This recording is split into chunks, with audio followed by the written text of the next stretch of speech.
Això, novament, estem en unes noves relacions de producció i, per tant, noves formes de conflicte que s'estan donant i, per tant, nova radicalització. Tant si les relacions laborals hi ha una estira i arronsa, però no hi ha flexibilitat per part de les classes capitalars, lògicament, la radicalitat serà major. Posa de manifest la radicalització o la radicalitat al fet de la resistència de la patronal també per poder donar avenços. Allò que us deia d'intent d'incorporació de les noves classes sorgides de la industrialització, en 1883 es crea la Comissió de Reformes Sociales, que fa un qüestionari sobre la situació de la classe obrera. És un qüestionari que es fa a tota Espanya i que es fa una mena d'enquesta de moltíssimes preguntes de com està, i la responen totes les organitzacions sindicals. Imagineu-vos el Pablo Iglesias omplint el qüestionari, doncs l'omple, i la Federació Madrilenya, per exemple, també té molta anomenada aquí. I fan això. No servirà gaire més que per veure què és. I posa de manifest que no els interessa gaire que la compilació de 5 volums ho faran molt tard. No sortirà ni publicat, si han donat una mica de fer veure que s'està fent per part de l'Estat. En el 83 també es dona el que serà coneguda com la vaga de les 7 setmanes, que serà ja la més important del segle XIX.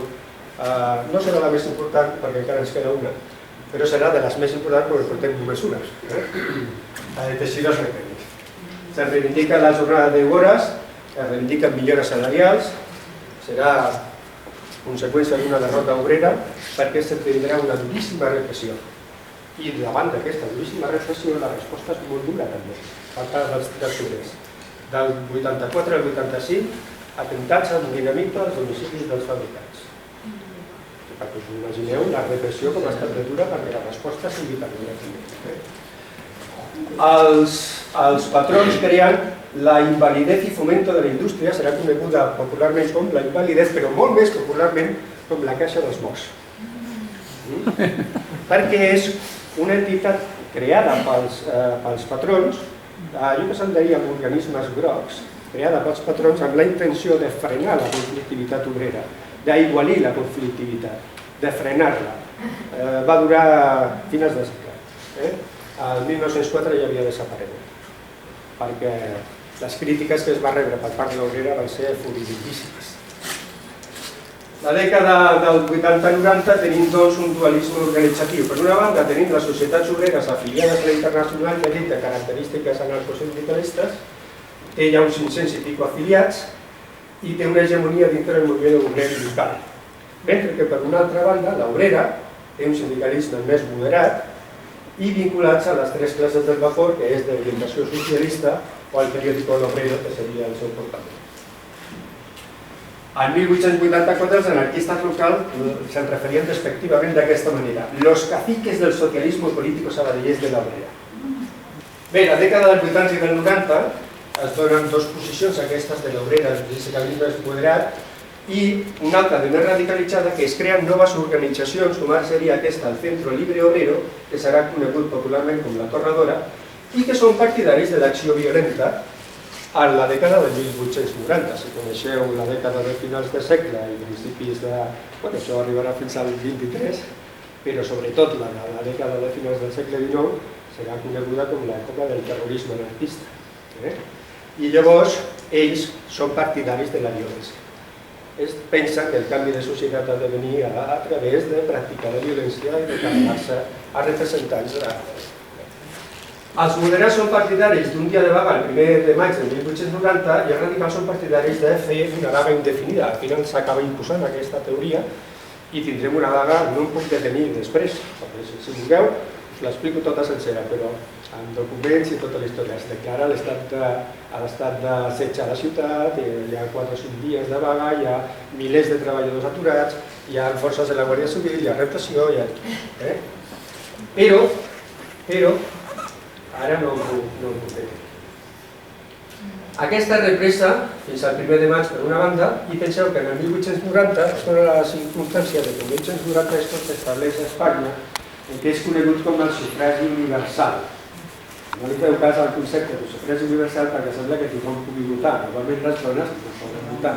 i han de ser majors de 25 anys, les persones, els homes, i no estem segurs. Es publica justament en aquell mateix any la encíclica Rerum Novarum, que vol dir de les coses noves. Segons com poseu la traducció, podria dir revolució també, no vol dir de les coses noves, de les idees noves. És pel papa Lleó XIII i és partidari d'una beneficència privada en comptes de polítiques socials de l'Estat. Aquí hi ha una picabaralla, diríem, entre allò que serà després conegut com a catolicisme social. Cristians de base partidaris de l'Església consideren que la situació de la classe obrera és insostenible. I llavors alguna cosa s'ha de fer, s'ha de treballar en favor de les classes humils. Llavors pressionen moltíssim i el papa llavors és partidari d'això, fa l'encíclica com una manera també d'aigualir aquell moviment tan radicalitzat que s'està donant. Com una manera d'aigualir-lo també. Llavors fa l'encíclica, la Rerum Novarum, i dona després pas al catolicisme social que intentarà jugar un paper dintre del cristianisme de base i dintre del moviment obrer. Crearan cercle obrers catòlics posteriorment, etc. Juguen un paper de moderantisme, diríem, obrer. Bé, la dècada del 80, malgrat tot, del 80 i del 90 sobretot, se'n donen successives bombes a Barcelona que ocasionen detencions anarquistes també d'aquí de serveis locals i que donen finalment pas als processos de Montjuïc, que seran tots els processos que condenaran a mort a tots els anarquistes detinguts perquè han col·locat bombes. A veure, la teoria anarquista té tres fonts de lluita fonamentals per ells, que seria l'Estat, el capital i l'Església.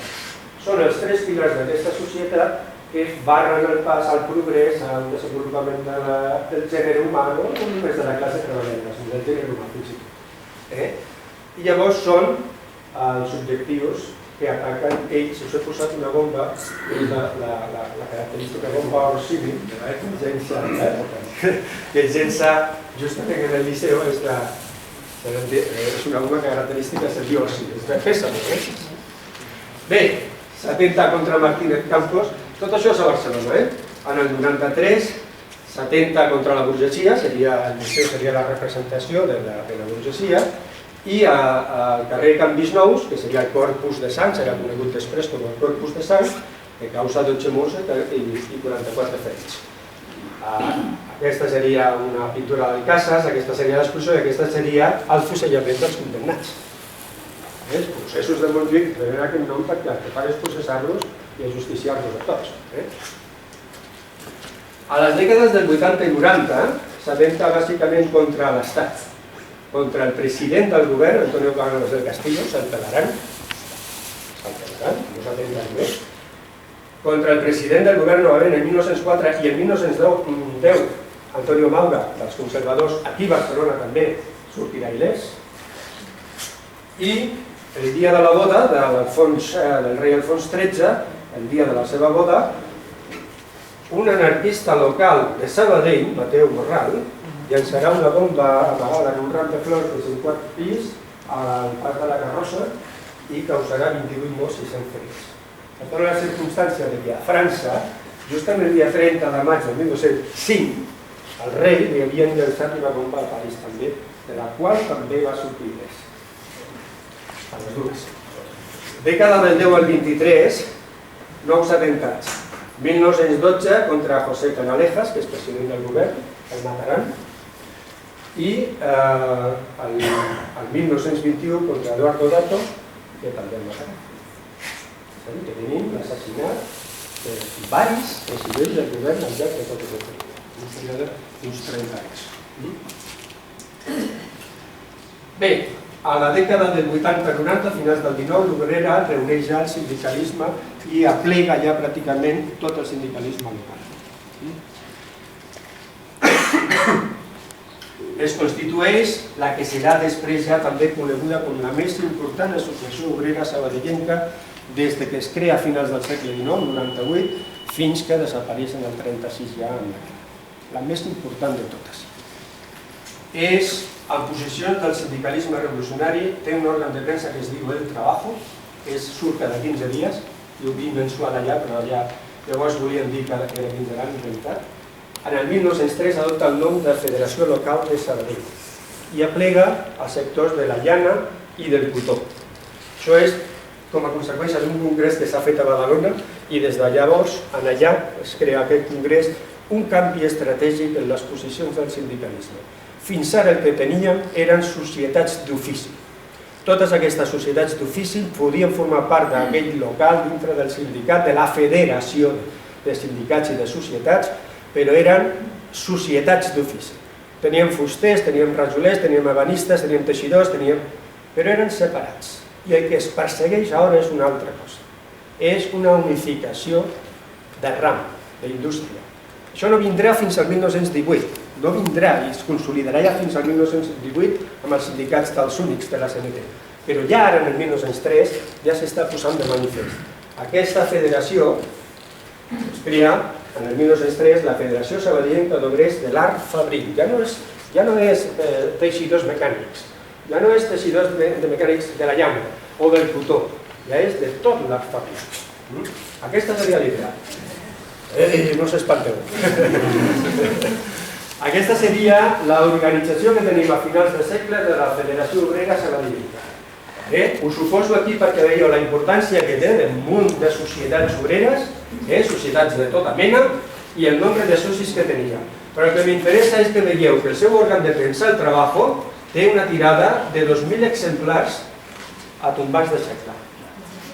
És a dir, que és un periòdic que no és només de Sabadell, és de totes les rodalies i fins i tot regional. És un diari molt important des del punt de vista de les idees anarcosocialistes. Això que tinc marcat aquí és una altra cosa. I això que us deia de l'any 1903 és que tenim la llana i el cotó. I tenim el que s'anomena Federació Sabadellenca d'Obrers de l'Alt Fabril, que es crea a setembre de 1903, tornant d'un congrés obrer que ha hagut a Badalona. I tenim aquí noms i tenim tota la gent que aplega, 1.200 persones de l'Art Fabril organitzades, diríem militants, diríem sindicalistes, afiliades al sindicat. La vaga de la Seidús, a final del segle, dura 2 mesos perquè hi ha un local patronal. Davant d'una reivindicació estatal dels obrers, els empresaris opten per tancar les empreses. És una arma molt poderosa, el local patronal, perquè acaba amb la resistència dels obrers. Un cop que tu et declares en vaga, pots declarar en vaga tota la ciutat si vols, però si els patrons tanquen portes, a veure quan resisteixes. Llavors l'objectiu és vèncer la resistència. Causa una vaga general els dies 29 i 30 de novembre. Aquesta serà molt important. La Seidux és una empresa d'origen francès, que té capital francès, i pagava a preu fet, a diferència d'aquí que es pagava setmanals. I llavors els treballadors no volien treballar a preu fet. I aquesta seria una de les reivindicacions. No puc entrar perquè ja veureu que hi ha moltíssimes vagues. La vaga general de 1902 és a tot Catalunya. A tot Catalunya. Es donen aldarulls violents, enfrontaments amb l'exèrcit. Al 1910 es dona una nova vaga de la Seidux, igual que el 1902. Readmissió de 3 sindicalistes acomiadats, tots ells eren sindicalistes de la Federació Obrera Sabadellenca, reducció de la jornada i contra el treball a preu fet, el mateix que s'havia donat en el 99. Amb la llei de protecció de dones i béns és quan es creen les juntes de reformes socials, que estaran integrades per 6 vocals patrons, per 6 vocals obrers, pel mossèn de la ciutat, per un inspector de sanitat i per l'alcalde, que serà el president. En el 1904 es fa un nou congrés que inclou també a Catalunya i Balears. Són pretensions, veieu ja la importància, ja volen ampliar i que tingui això una connotació de tota la península. El 1905 i 1906 hi ha campanyes per les 8 hores a imatge del que fa la CGT francesa, la Confederació General del Treball de França. Imiten molt, s'està fent unes campanyes internacionals per la reducció de l'horari laboral i aquí el que fan és agafar aquella consigna també i ser partidaris de tirar això cap endavant i fan una campanya, mireu què imaginativa que és aquesta campanya. Diuen, no nos declaremos en huelga, acudamos todos al trabajo, pero al expirar el último segundo de las 8 horas, abandonemos el trabajo. Tu no demanes les 8 hores, tu el que fas és imposes les 8 hores. Aquesta seria la pretensió. Però penseu-hi que des de la vaga de 1902, que va ser generada a tot Catalunya, va ser durament reprimida. Aquí s'ha de dir no tant, però va ser molt reprimida i va dispersar molt les forces, de tal manera que quan s'arriba a 1906, en aquelles campanyes per les 8 hores, potser a França està en unes altres condicions, però aquí s'està en una situació de desorganització i de dispersió organitzativa perquè s'ha reprimit molt durament en el 1902 i la vaga serà un fracàs general. Els societaris de la FOS, davant d'aquesta realitat, el que fan és que es decanten cada cop més vers el sindicalisme revolucionari, cap al que s'anomena l'acció directa. I entenem per acció directa no només la negociació directa amb el patró, sinó l'acció directa d'allò que s'anomena la propaganda pel fet, la propaganda per l'hecho. Amb els fets nosaltres demostrem què volem en aquest món. Llavors, la propaganda per l'hecho pot portar des de posar la bomba fins a demostrar com la lluita, etc. En aquests anys se'n va al que seria ja la solidaritat obrera. La Confederació Regional de Societats de Resistència, Solidaritat Obrera, al setembre del 1908, amb un periòdic que es dirà la Solidaritat Obrera, la SOLI, i que serà a l'estandard, el diari de la CNT ja per sempre. El 1910, aquesta mateixa organització es constitueix com a Confederació Nacional del Treball, serà coneguda com la CNT. No us espanteu, ja dic, us poso perquè veieu com els sabadellencs participen en aquest congrés. Molts personatges que són representants de la Federació dels Teixidors assisteixen al congrés, passa a dins de la Confederació i després serà la CNT. És a dir, participació per part del sindicalisme sabadellenc molt important en la creació de la Confederació Nacional del Treball. Hi ha 3 vagues de caràcter clarament polític, que serà la Setmana Tràgica, la vaga general contra la guerra del Marroc i la vaga general de 1917. Penseu-hi simplement que en el 1909 Sabadell és de les poques ciutats que se sàpiga a Catalunya que declaren la república. De les poques. Però la repressió també serà duríssima. Conflictes més importants. La vaga de la Cellux, ja hem dit que seria aquell punt de flexió. La de 1913, que és a tota la indústria tèxtil a Catalunya, que s'aconsegueix la reducció de la jornada a 60 hores, el govern decreta, via reial decret, les 60 hores, perquè la magnitud de la vaga és tan important a Catalunya que no li queda més remei que decretar, via reial decret, ja dic, la reducció de la jornada per apaivagar els ànims de les lluites que s'estan donant. El 1916, reivindicació dels augments salarials compensatoris de l'increment dels articles de primera necessitat, perquè en el 1914 ja sabeu que declara la Primera Guerra Mundial. Espanya és neutral i s'està produint aquí rendiment, per exemple, fabricant mantes per l'exèrcit francès. I per tant, s'estan reivindicant, lògicament, perquè el preu per l'acaparament està augmentant molt el preu de les subsistències que es deia llavors, dels articles de primera necessitat, i els salaris no estan creixent.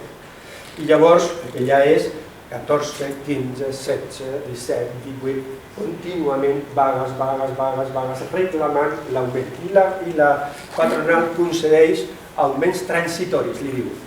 Augment transitori de mitja peseta, augment transitori de peseta i mitja, augment transitori, però després es van consolidant. Però no es aconseguirà més que aquesta cosa. Però serà revisió de l'augment salarial, i després es donen en el 1919 fins al 20 vagues molt, que seran ja de caràcter general a la ciutat, en el ram de l'aigua, que seran molt combatives. Quan les autoritats locals no podien solucionar els conflictes, es demanava que el governador civil vingués a impartir mediació. I si no, havia de venir el ministre. A principis de novembre hi ha una onada repressiva als vaguistes, l'alcalde prohibeix qualsevol mínim o reunió, la Guàrdia Civil intervé contra el grup d'obrers que estan a l'estació que volen anar a la manifestació a Barcelona. Se registren els locals de la carrer Estrella 110 de la Federació Obrera, enfrontaments entre vaguistes i Guàrdia Civil, i els principals dirigents de la Federació Obrera seran detinguts, encapçalament dels dirigents sindicals i per tant en persona. I es declara l'estat de setge a la ciutat. Aquestes són les característiques. Penseu-hi que estem en el 1910 i en el 1909, fa tot just un any, s'havia reprimit duríssimament el moviment obrer. El moviment obrer tenia capacitat organitzativa suficient perquè, malgrat els seus dirigents detinguts i empresonats i deportats, són capaços d'organitzar una altra vaga general un any després. Després del conflicte, es prohibeix el reuniment de totes les accions de la FOS, els obrers destacats de la vaga no són readmesos, es fa elaboració de llistes negres, era una de les característiques de la Unió Industrial de Sabadell, de la patronal sabadellenca, la creació de llistes negres. Us ensenyaré exemples després. Molts obrers són empresonats i processats i aquesta vaga generarà una profunda empremta en el moviment obrer perquè a partir d'aquí el moviment obrer reconsidera la seva situació. Què fem? Fem una vaga general i l'aguantem aquí a la patronal, tanca portes, es deixa i ens condemna al pacte de la fam, que es diu, o ens organitzem, creiem que aquesta resistència fem una lluita més ferma, etc. A partir d'aquí comença la cosa diferent. Aquesta reorganització, com que estan totes prohibides i estan totes les forces dispersades, es fan campanyes per l'alliberament dels processats i els empresonats i s'aconsegueix alliberar alguns dirigents sindicals.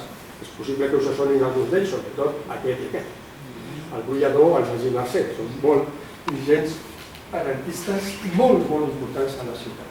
Al maig del 1912 torna a sortir el Trabajo, que s'havia prohibit en el 1910. S'havia prohibit en el 1910, la premsa obrera havia estat prohibida, i mítings a favor dels presos i es crea una entitat que, com que les organitzacions sindicals obreres estan prohibides, es crea una entitat que el que fa és amagar tots els sindicalistes, lògicament, i que es diu la Lliga de Defensa dels Drets de l'Home. Us sona això de la Revolució Francesa? Bé, doncs aquesta serà la que serà l'encarregada de lluitar i de fer mítings i manifestacions a favor de l'alliberament dels presos que encara estan empresonats des del 1909 i 1910. Entre el 13 i el 17 hi ha una revifalla molt important del moviment organitzatiu. Campanyes per regularitzar l'alfabet a Catalunya, campanyes de reducció de la jornada laboral, que no serà 12 hores, es reorganitza la Confederació, la CNT, la Confederació Nacional del Treball, que havia passat a la clandestinitat justament després d'aquelles repressions dels anys 10 i 12, campanyes a favor dels presos, Oliveres, Bernabéu, que estan, fixeu-s'hi, des del 10 empresonats, campanya contra la guerra del Marroc i l'impost dels consums, i entre el 14 i el 17, allò que us deia, 14, 15, 16, 17, campanyes contra l'augment dels preus de les subsistències. Un any rere un altre, una manifestació reorganitzada. A l'agost del 17 es dona el que serà coneguda com la vaga general a tot l'Estat, és una vaga general revolucionària convocada per les grans centrals sindicals, la UGT i la CNT, i serà durament reprimida per l'exèrcit i les forces de l'ordre, més d'una dotzena de morts i una trentena de ferits com a resultat d'aquella repressió, i destrucció parcial de l'edifici de l'Obregat. Aquest és el carrer de l'Estrella i aquesta és la seu de la Federació Obrera. El 28 de juny, l'1 de juliol del 18, es crea el que serà conegut com el Congrés de Sants de la CNT i allà es decideix la creació dels sindicats únics de rang, el grup d'organitzacions obreres del mateix rang.